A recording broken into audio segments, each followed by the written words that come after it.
of terror. I was whisked away into a building and ushered into a small and very dark room. It was the size of 6 feet by 4 feet. I was left on the floor, handcuffed at the back and blindfolded for 2 days without food, only some water.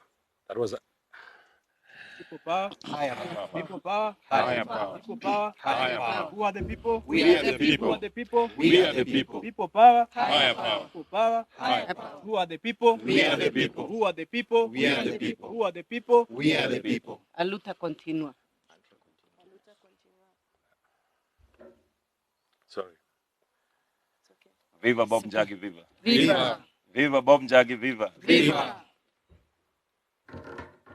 Viva comrades, viva. Viva! Viva comrades, viva. Viva! Viva. Viva. Sorry. Good afternoon, members of the Fourth Estate. Thank you for joining us today for this presser. I'm going to read out my statement, which is in writing, and thereafter I'm going to share it with you also for publication.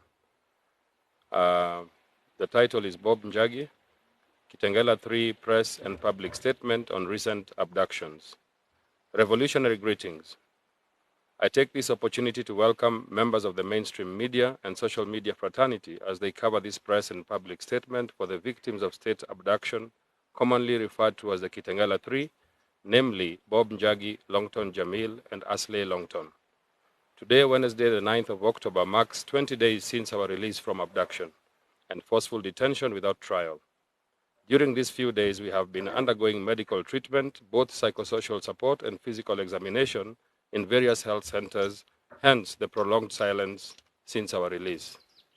Prior to our abduction on the 19th of August 2024, Free Kenya movement had been on the forefront of the protest demonstrations against the draconian Finance Bill 2024, which later mutated into pro-good governance demos that demanded for the dissolution of parliament and the resignation of President William Ruto and his deputy, Honorable Rigathi Gachagua, for gross violations of the Constitution and failing to uphold and protect the sovereignty of the Kenyan people. During the protests, I was singled out and targeted by security agencies for leading the protest. I was illegally arrested twice on 2 separate occasions. On both occasions, I was violently arrested and physically assaulted by the police and denied my right to seek counsel or communicate with my family members. I was presented before a court to answer to the fictitious and trumped-up charges. One of these cases has since been dismissed by the prosecution for lack of evidence. Why then did they have to arrest and subject me to inhumane treatment while knowing so well that I was innocent and they lacked any evidence? The other matter will be heard on the 14th of October, 2024 in Kajiado Magistrates Court, number 1. It is important to note that all demos, we have always notified the police in accordance to Article 37 of the Public Order Act and further requested them for security during the demos. As the demos intensified countrywide, we all witnessed the introduction of hooligans whose aim was to disrupt the peaceful protest by causing chaos, looting, stealing, and destruction of property. The aim was to create panic and fear amongst the business community, as well as to deter the Gen Zs from participating in the demos. The police and sympathizers of Kenya Kwanza administration were quick to blame the protesters before undertaking any investigation to ascertain the truth. This strategy, however, did not deter us from proceeding with peaceful protests, much to the dissatisfaction of those who had organized the thugs. The police, instead of arresting or stopping those who were looting from the business community, focused on arresting and shooting and killing innocent protesters. Many businesses in various towns and cities suffered huge losses as a result of looting by hired goons. The Gen Z-led protests have been calling for good governance, accountability, and a fight against corruption. Hence, there is no room for thuggery or hooliganism. It will be counterproductive to what we are demonstrating against. Most of the shops looted have CCTV cameras. Why haven't the police used that footage to identify and arrest the real criminals? During the anti-finance bill protest, many young Kenyans have been injured, illegally arrested, abducted, and others died through extrajudicial killings. There have been serious gross violations on human rights that amount to crimes against humanity by security agencies. Government institutions tasked with the role of oversight, such as the Independent Police Oversight Authority, have clearly no powers to arrest or prosecute any rogue police officers. Their attempts to investigate the police have been distracted and hampered in order to cover up the truth. The Kenya police have violated the Constitution severally, yet they are the ones who are entrusted with enforcing the same laws. The use of excessive force such as live bullets, water cannons, tear gas, etc., while concealing their faces to avoid identification has been the modus operandi. To date, no police officer has been brought to book to answer to the charges of assault, misconduct, abuse of office, use of excessive force, abduction, murder, etc. This only points to the reluctance of government to undertake any meaningful investigations that will uncover the truth and reveal those who have been sponsoring the goons. On the 18th of August 2024, I received a call from Honorable Jimmy Wanjigi to accompany him the following day to Nairobi Area Police Station, where he had been summoned to appear before the police. On the 19th of August, I arrived at Nairobi Area Police Station at 2 p.m., only to be informed that the venue had been changed and that he had been asked to go to Nairobi Regional Police Command in Milimani Road. Honorable Jimmy Wanjigi was later put under arrest and whisked away to Kamkunji Police Station. We spent the whole afternoon and evening there with his family and lawyer, seeking for his release, but the police insisted on holding him until the following day in order to arraign him in court. My colleagues then dropped me off at Railway's bus terminus, where I boarded a matatu to Kitengela. En route to Kitengela, the bus stopped at Mlolongo for some passengers to alight. It was then that four masked men, hooded men, got into the vehicle shouting, "Huyu ako na bunduki," while pointing at me.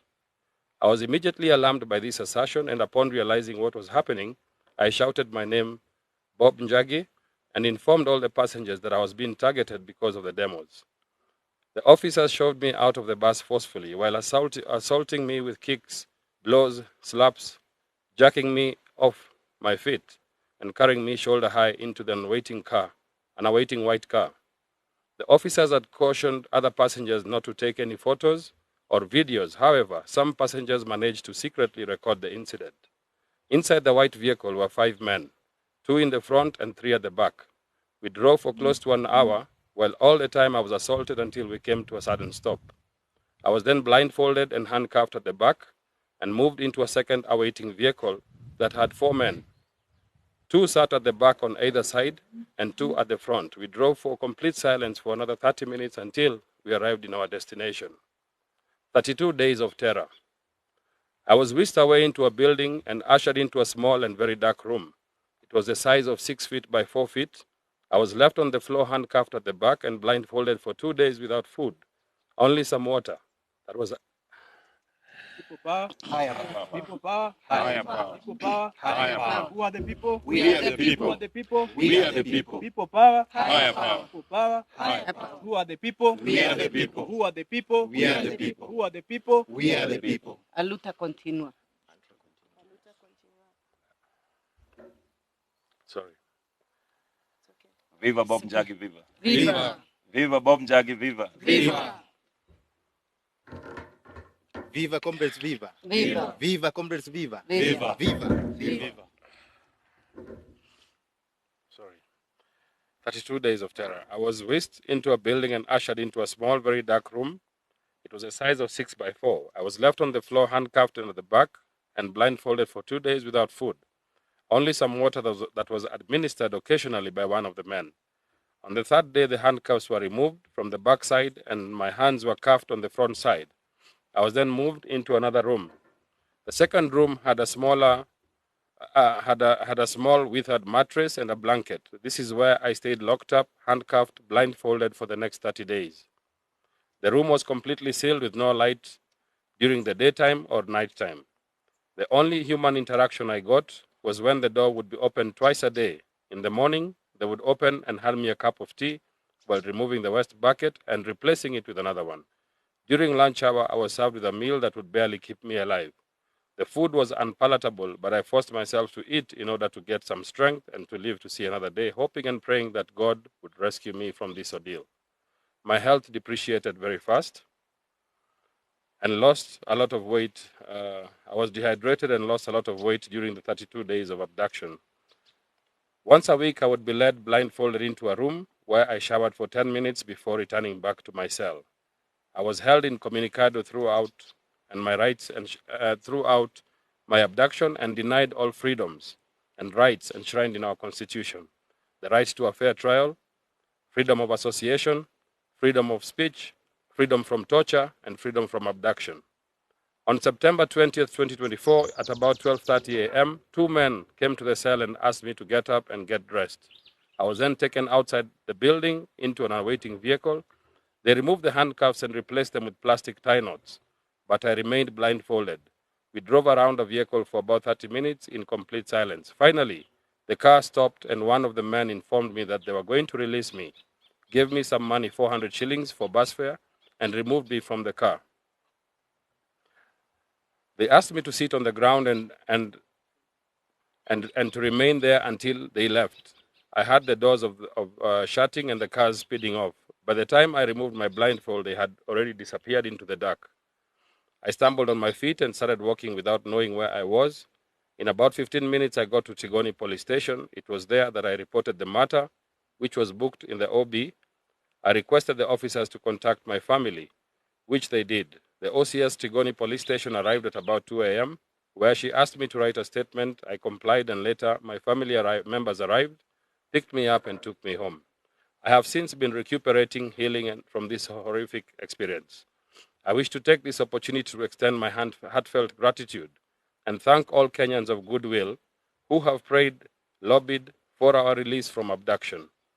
I wish to single out my family, my parents and siblings and relatives, friends, the Law Society of Kenya, the Defenders Coalition, the Kenya National Commission on Human Rights, comrades of the Free Kenya Movement, various human rights organizations, civil society organizations, the mainstream media and social media fraternity, leaders from various including Honorable Jimmy Wanjigi, Honorable Kalonzo Musyoka, Honorable Eugene Wamalwa, Honorable Wajakoya, Senator Omtata, Honorable Kioni, activists from the social justice movements, and the judiciary for their exemplary role of justice. I thank God for being faithful and for the continued gift of life and good health. I take note that the petition against the IG and CS for Interior is pending in the High Court, though the Judge Lawrence Mugambi has since recused himself from the case. We intend to pursue this case to its most logical conclusion. The state should be held responsible for our abduction and that of many other Kenyans, since it is their duty to provide security to all persons and protect their lives and property. I have since reconciled myself with the ordeal so as to heal.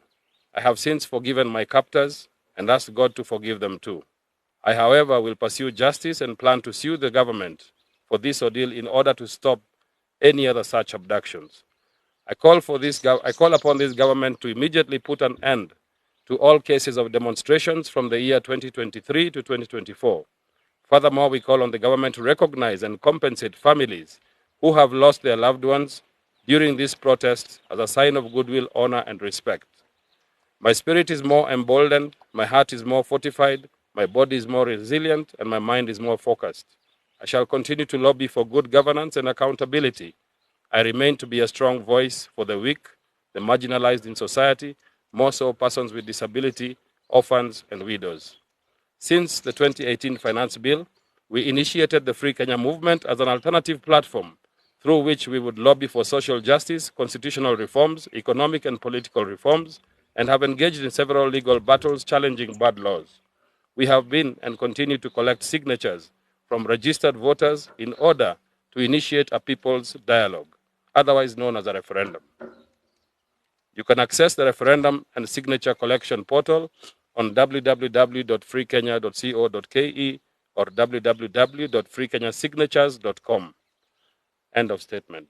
People power. Higher power. People power. Higher power. Higher power. People power. Higher power. People power. Who are the people? We are the people. Who are the people? We are the people. Watu ni nguvu. Nguvu ni watu. Watu ni nguvu. Nguvu ni watu. Nguvu ni watu. Watu ni nguvu. Nguvu ni watu. Watu ni nguvu. Watu ni nani? Watu ni sisi. Watu ni nani? Watu ni sisi. Thank you.